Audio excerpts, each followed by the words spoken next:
There is a kind of fear that doesn't come from anything supernatural, or from monsters, or from old stories people tell in the dark. It comes from realizing that someone, somewhere, is looking directly at you through your own screen, watching you sit in what you thought was a safe, private space. Most people never feel that moment when curiosity crosses a line. A man named Mark did. All he wanted was to see what the so-called deepest parts of the internet looked like. Instead, he found out what it feels like when the internet looks back. Mark lived alone in a small apartment that always felt a little too quiet when he turned his TV off at night. He worked at a boring office job, came home, scrolled on his phone, and let videos pass the hours away. Every so often, he would stumble across stories about the dark web, about hidden places only certain people knew how to get to, about secret sites that were supposed to be dangerous or disturbing or forbidden. Most of the time, he assumed it was exaggerated for clicks and attention. Still, the idea lingered. The thought that there might be a whole layer of the internet that looked nothing like the polished pages he used every day began to feel like an itch in the back of his mind. One weekend night, with no plans and nothing demanding his attention, he decided to scratch that itch. He searched for information on how people accessed the darker side of the internet, reading step-by-step guides that claimed to show how it was done. He knew it was a bad idea. He knew people said not to do it. But the apartment felt especially empty that night, and curiosity felt louder than caution. Mark installed things he barely understood, following instructions someone else had written years earlier. His browser began to look different. The addresses at the top of the screen stopped resembling normal websites. Pages loaded slowly, sometimes not at all. Most of what he found was dull, broken, or clearly fake. Random pages with strange layouts, nonsense text, and blank placeholders. He kept going further, clicking links that led to more links, following the same kind of breadcrumb trail people online warned others not to follow. Eventually, he came across a page that didn't have a name, logo, or description. Just a blank background and a single button in the center of the screen that looked like a distorted play symbol. No text, no instructions, no hint at what it was. Everything about it felt wrong, but it also felt different from the countless dead ends he had just waded through. He hovered his cursor over the symbol, feeling his heartbeat pick up in his ears. The apartment felt even quieter than before. He clicked. The screen went black. Not the usual loading black, but a sudden absolute drop into darkness. His browser stopped responding. The cursor vanished. For several seconds, nothing happened at all. Then his monitor flickered, as if someone on the other end had just flipped a switch. A new window appeared. It did not look like any page he had seen before. It had no address bar, no buttons, no way to close it. Just a dark background and a small box of text that appeared in the center of the screen and then vanished before he could read it. He tried to move his mouse. It didn't respond. He tapped a key. Nothing. Something else began to open on its own. A new window popped up, purely black at first, then washed over by static. Lines of code rushed across the top corner for a moment, and then disappeared.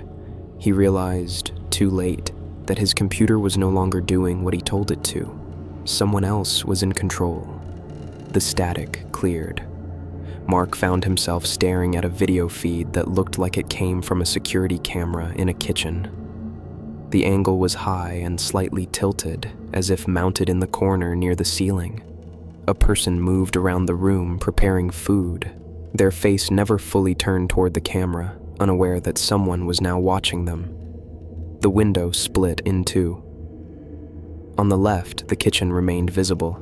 On the right, another feed appeared. A narrow hallway lined with shoes and coats, filmed from low near the baseboard. Then another feed opened, and another. Within seconds, his entire screen was filled with tiled windows, each showing a different home. A family room where a child's toy lay abandoned on the floor. A bedroom where someone lay asleep with the curtains slightly open, faint street light leaking in. A laundry room where a washing machine slowly rotated. Mark tried to close the window, tried to turn off the monitor, tried to even shut the laptop, but the lid refused to budge as if something inside had locked up.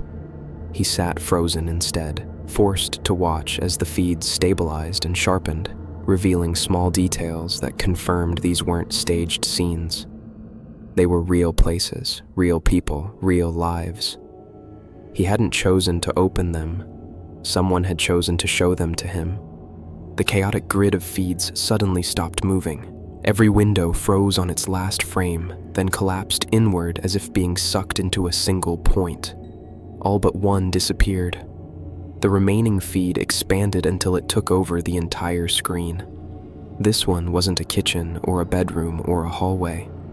It looked like a basement or a room with unfinished walls, the kind of space people normally used for storage and never showed anyone. The lighting was dim and cold, coming from a single fixture overhead that cast long shadows. At the center of the room, there was a man tied to a chair. His wrists were lashed behind the backrest, his ankles bound to the legs, his chest pinned by a tight strap. A rough bag was pulled over his head, cinched at the neck. He wasn't struggling, he wasn't thrashing or reaching. He sat completely still, the slightest movement in his shoulders suggesting slow, shallow breaths. Mark's chest tightened as he stared. There was no sound, no text, no explanation. Only the image of that bound figure occupying the entire monitor. For a long few seconds, nothing changed. Then the camera pushed in slightly, like someone on the other end was zooming in manually, making the scene feel closer than it had any right to be. The image flickered once, then the screen cut to black. Silence filled the room, broken only by the faint hum of his computer. Mark's reflection stared back at him in the dark monitor, pale and shaken. His heart was pounding hard enough to make his hands shake. The urge to call the police flared in his mind. He imagined trying to explain what had just happened, that he had gone somewhere he wasn't supposed to, clicked something he didn't understand, and been shown what looked like a hostage in some unknown location. He reached for his phone, his fingers clumsy, his breathing shallow. Then the screen flickered again. The blackness shifted. The computer had not shut down or crashed. Whoever took control of it was not done. The new feed appeared with no warning. At first, it was just a blurry image that looked vaguely familiar. Walls, shadows, faint colors. Then it sharpened. Mark realized with a jolt that he was looking at his own living room, the small couch, the crooked picture frame he kept meaning to fix, the narrow coffee table with a chipped corner. Everything was exactly where it should be, except for one detail, the angle of the camera. The view came from somewhere high up in the corner, near the ceiling, as if a device had been tucked out of sight behind a vent or fixture. The camera slowly panned, covering the whole room, moving with a steady, controlled motion that proved it wasn't just a still photo or a loop. It was a live feed of his home. Mark felt a heavy numbness crawl from his chest into his arms. He tried to convince himself that it was a trick, that somehow the hacker had pulled images from his social media, or from old photos, or from somewhere else. He told himself there had to be a rational explanation. Another camera feed opened without his input. The next window showed his hallway, same worn rug, same faint scuff mark on the wall where he had bumped furniture during a move. The angles suggested a low hidden camera, possibly placed behind something near the floor. Another feed appeared. This time, it was his small bedroom, captured from above the doorframe. The unmade bed, the pile of clothes on the chair, the half-closed curtain letting in a thin line of streetlight. Mark's mind scrambled for explanations. Maybe it wasn't live. Maybe someone had broken into his place while he was at work and recorded everything without his knowledge, then stitched those videos together to make it look real. The thought was barely any better than what he was being forced to consider. He told himself over and over that it had to be old footage, It had to be. Then one of the feeds showed something that broke that last illusion. On the screen, in the live view of his hallway, his jacket slipped a little on the hook as if it had just been disturbed by the air. In real life, out in the apartment around him, he heard the same soft creak of the fabric shifting against the wall at the exact same moment. The feeds were not recordings. They were live. The tiled feeds collapsed again, just like before, folding inward until only one remained. Mark's stomach lurched as the final window expanded to fill the screen. This time, the view was of his desk, his chair, his monitor, his keyboard. The angle came from somewhere behind him, slightly above, pointed down at the spot where he was currently sitting. On the screen, his own back was clearly visible, shoulders tense, head tilted toward the monitor in front of him. He watched himself raise his hand to his face in the video at the exact same moment he became aware that he was doing it in real life. It wasn't lagging. It wasn't delayed. The image on the screen mirrored his movements in perfect real time. He was looking at himself. The hacker wasn't just showing him other people's homes anymore. They were showing him his own, and they were showing him that they were already inside it. The feed lingered. The camera angle did not move, did not zoom, did not pan.